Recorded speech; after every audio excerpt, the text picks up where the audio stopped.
Hello everyone, welcome to Study Civils with Anjali. Do subscribe to this channel. पिछले lecture में हमने शिवाजी महाराज के बारे में पढ़ रहे थे, लेकिन आज एक इंटरेस्टिंग क्वेश्चन हम शुरू करेंगे कि क्या शिवाजी महाराज के बाद मराठा एम्पायर ख़त्म हो गया? बिल्कुल नहीं। एक्चुअली ना शिवाजी महाराज ने फाउंडेशन रखी थी और उनके सक्सेसर और पेशवाज ने उस फाउंडेशन पर एक ऐसा एम्पायर खड़ा किया जो 18th सेंचुरी में इंडिया की सबसे पावरफुल फोर्स बन गई। आज हम देखेंगे कि कैसे मराठा महाराष्ट्र के पहाड़ों से निकलकर दिल्ली तक पहुंच गए। So let's start. इंट्रोडक्शन की बात करें तो 1680 में शिवाजी महाराज की डेथ हो गई थी। हमने लास्ट लेक्चर में देखा। अब सबको लगा होगा कि अब मराठा पावर ख़त्म हो जाएगा, लेकिन औरंगजेब भी यही सोच रहा था साथ में, लेकिन हुआ उल्टा। मराठा और भी स्ट्रांग होकर उभरे। सवाल आता है कि कभी कभी ना किसी लीडर के जाने के बाद मूवमेंट ख़त्म हो जाता है, लेकिन ना कुछ मूवमेंट और स्ट्रांग हो जाते हैं। मराठा मूवमेंट सेकेंड कैटेगरी में थे। इसके बाद बात करते हैं सांबा जी के बारे में। ठीक है, सांबा जी महाराज कौन थे? शिवाजी के एल्डेस्ट सन थे। कैरेक्टरिस्टिक था ये बहुत ब्रेव थे, फियरलेस थे और डिटरमिन थे। चैलेंज ये था कि उन्हें डायरेक्टली औरंगजेब के सामना करना पड़ा। औरंगजेब खुद डेक्कन में आए हुए थे। ठीक है, 9 years ऑफ रेजिस्टेंस। सांबा जी ने मुग़ल प्रेशर के बावजूद स्ट्रगल कंटिन्यू रखा। इनके कैप्चर और एग्जीक्यूशन की बात करें तो 1689 में सांबा जी कैप्चर कर लिए गए थे। ठीक है, औरंगजेब ने उन्हें एग्जीक्यूट कर दिया। इम्पॉर्टेंट बात यह है कि औरंगजेब सोच रहे थे कि मराठा रेजिस्टेंस ख़त्म हो जाएगा, लेकिन हुआ उल्टा। सांबा जी के मैट्रम ने मराठा को और मोटिव कर दिया। उनके कैप्चर ने मराठा को और स्ट्रॉन्ग कर दिया। लेसन क्या मिला कि कभी कभी सेक्रीफाइस मूवमेंट को ख़त्म नहीं करता, उसे और पावरफुल बना देता है। उसके बाद राजा राम आए। 1689 से 1700 तक ये रहे सांबा जी के बाद। ठीक है, शिवाजी के यंगर सन थे ये ठीक है। बिगेस्ट चैलेंज ये था कि मुग़ल हर तरफ से प्रेशर बना रहे थे। स्मार्ट मूव ये रहा कि राजा राम महाराष्ट्र से निकलकर जिंझा फोर्ट यानी तमिलनाडु पहुंच गए। इम्पॉर्टेंट क्यों था कि जब एनिमी एक जगह फोकस कर रहा हो तो बैटलफील्ड शिफ्ट कर देना ही क्या चतुराई होती है, एक स्ट्रैटेजी थी, है ना। रिजल्ट ये हुआ कि मराठा रेजिस्टेंस कंटिन्यू रहा। औरंगजेब के लिए ना वॉर और एक्सपेंसिव होती गई। उसके बाद आई ताराबाई 1700 से 1707 तक। अब आती है इंडियन हिस्ट्री की एक extra ordinary women leader Tarabai, जो राजा राम की वाइफ थी।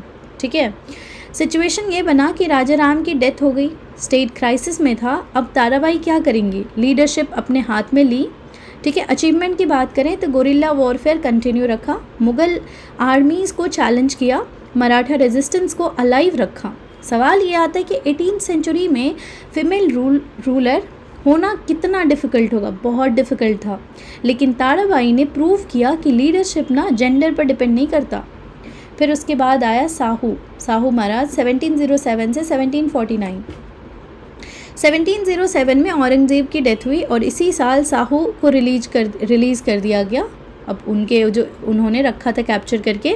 मुग़ल ने साहू को रिलीज़ कर दिया। क्यों? क्योंकि मराठा के अंदर डिवीज़न क्रिएट करने के लिए जो है ये था कॉन्फ्लिक्ट। क्या था? ताराबाई वर्सेस साहू। अब ताराबाई ऑलरेडी पावर में थी और साहू रिलीज़ हो चुका था, तो मुग़ल चाहते थे कि इन दोनों के बीच ना लड़ाई हो, कॉन्फ्लिक्ट हो। तो हुआ क्या? बैटल ऑफ खेड़ हुआ। 1707 से 1708 चला और साहू जीत जाते हैं। इम्पॉर्टेंस ये हुआ कि साहू जो है एक्सेप्टेड हो जाते हैं as a Maratha ruler. Most important contribution क्या था कि उनके टाइम पर पेशवा पावरफुल होने लगे और वही फ्यूचर मराठा एक्सपेंशन का बेस बना। अब बात करते हैं राइज ऑफ पेशवा के बारे में। ठीक है, पहले एक बार थोड़ा बात करते, फिर बालाजी विश्वनाथ के बारे में बात करेंगे। तो क्लास का ना मोस्ट इम्पॉर्टेंट पार्ट है राइज ऑफ पेशवा। ठीक है, अब आता है कि पेशवा कौन थे? Prime minister of Maratha empire. Initially ना ये असिस्टेंट थे, लेटर ये रूलर बने। एक एग्जांपल सोचो, जैसे कुछ कंट्री में ना प्रेसिडेंट नॉमिनल होते हैं और prime minister real power hold करते हैं, है ना, जैसे हमारे देश में। वैसे ही ना लेटर मराठा में पेशवा पावरफुल हो गए। अब बात करते हैं बालाजी विश्वनाथ के बारे में। 1713 से 1720 फर्स्ट ग्रेट पेशवा। अचीवमेंट क्या था? कि इंटरनल कॉन्फ्लिक्ट सॉल्व किया, मराठा सरदार को यूनाइट किया और एडमिनिस्ट्रेशन स्ट्रेंथन की। इसके टाइम पे हुआ ट्रीटी ऑफ दिल्ली 1719 में। मुग़ल ने मराठा को रिकॉग्नाइज़ किया, राइट ऑब्टेन किया। यहाँ पे इन्होंने चौथ दिया, 25% टैक्स होता है एंड सरदेशमुखी 10% टैक्स। अब सवाल आता है कि इतना इम्पॉर्टेंट क्यों था। अब मराठा को ना लीगल रेवेन्यू सोर्स मिल गया, और रेवेन्यू का मतलब होता है मोर आर्मी और मोर एक्सपेंशन आप अब कर सकते हो, है ना। उसके बाद आते हैं बाजीराव, ठीक है। अब आते हैं ग्रेटेस्ट पेशवा पे, बाजीराव फर्स्ट, हिस्ट्री का ग्रेटेस्ट कैवलरी कमांडर में से एक। फेमस स्टेटमेंट है, let us strike at the trunk of the tree and the branches will fall themselves. मतलब दिल्ली को चैलेंज करो, बाकी सब ना ऑटोमेटिकली वीक हो जाएंगे। ये उनका एक क्या बोल सकते हैं स्लोगन था। एक्सपेंशन क्या हुआ इनके अंदर, ये मालवा, ये ना मराठा एक्सपैंड हुआ कहाँ कहाँ, मालवा, गुजरात, बुंदेलखंड और दिल्ली के रीजन। यहाँ पे बैटल ऑफ पालखेड़ होता है 1728 में अगेंस्ट निज़ाम। रिजल्ट क्या होता है, बहुत बड़ी मराठा की विक्ट्री होती है। ये फेमस क्यों है, क्योंकि मिलिट्री हिस्टोरियंस ना इसे मास्टरपीस कैंपेन मानते हैं। अब बाजीराव की स्ट्रैटेजी की अगर हम बात करें तो ये इनके पास ना बहुत स्पीड था, सरप्राइज अटैक करते थे, मोबिलिटी था। एग्जाम्पल जैसे अगर एक आर्मी ट्रक की स्पीड से चले और दूसरा स्पोर्ट्स बाइक की स्पीड से, तो आपको क्या लगता है कौन बैटलफील्ड में ज़्यादा कंट्रोल करेगा? ऑब्वियसली ना स्पोर्ट्स बाइक वाला। एग्जैक्टली यही थे मराठा कैवलरी का एडवांटेज बाजीराव का, ठीक है। अब आते हैं बालाजी बाजीराव, मतलब नाना साहेब। बाजीराव के बाद आए नाना साहेब। अचीवमेंट ये था कि मराठा एम्पायर इस वक्त ना एकदम पीक पे था। इन्फ्लुएंस कहाँ तक गया, बंगाल, उड़ीसा, पंजाब, दिल्ली। रिजल्ट क्या हुआ कि 18th सेंचुरी के मिडल तक ना मराठा इंडिया की स्ट्रॉन्गेस्ट पावर बन गई थी। अब बात करते हैं third battle of Panipat, okay. So turning point date था 14 जनवरी 1761। बैटल हुआ किसके बीच में, मराठा और अहमद शाह अब्दाली के बीच में। अब बैटल के क्यों हुआ, मराठा ना आई एम सॉरी, मैंने शायद एक लास्ट लेक्चर में ब्रिटिशर्स बोल दिया था। अगर मैंने कहा है तो आई एम सॉरी, वो मेरा मिस्टेक था, ओके। अब बात करते हैं कि बैटल क्यों हुआ। तो मराठा ना नॉर्थ इंडिया में एक्सपैंड कर रहे थे, अब्दाली अपना इन्फ्लुएंस रिस्टोर करना चाहते थे। कॉन्फ्लिक्ट इनएविटेबल हो गया, ठीक है। मराठा लीडर कौन थे, सदाशिवराव भाऊ, ठीक है, विश्वासराव और एक थे इब्राहिम खान गर्दी। रिजल्ट क्या हुआ, मराठा डिफीट हो गए इसमें, लेकिन मेजर लॉस क्या हुआ कि विश्वासराव मर गए और सदाशिवराव भाऊ भी, उनका भी डेथ हो गया। सो इम्पैक्ट क्या हुआ कि मराठा की एक्सपेंशन ना टेम्पररी स्टॉप हो गई। अब सवाल आता है कि क्या पानीपत के बाद मराठा कम्प्लीटली फिनिश हो गए? नहीं, है ना। मराठा लेटर रिकवर हुए और फिर पावरफुल बने।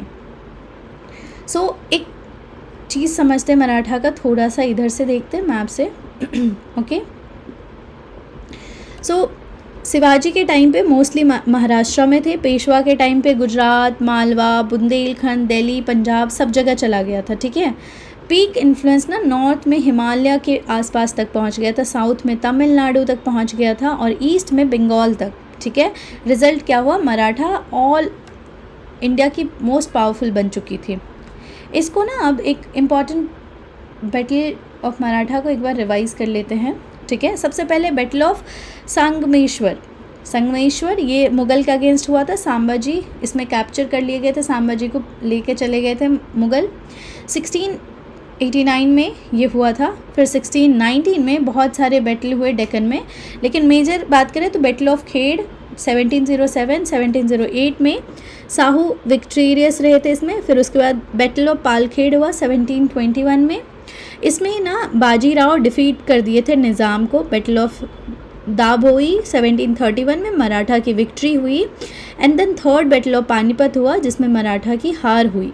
सो की टर्म्स की बात करें तो एक चौथ है 25% tax collected by Maratha, sardeshmukhi 10% tax collected होता था, हेरिडिटरी राइट होती थी, पेशवा का मतलब प्राइम मिनिस्टर, और हिंदू पदशाही का मतलब idea of establishing Maratha dominance in India, ठीक है, establishment of Maratha rule in India.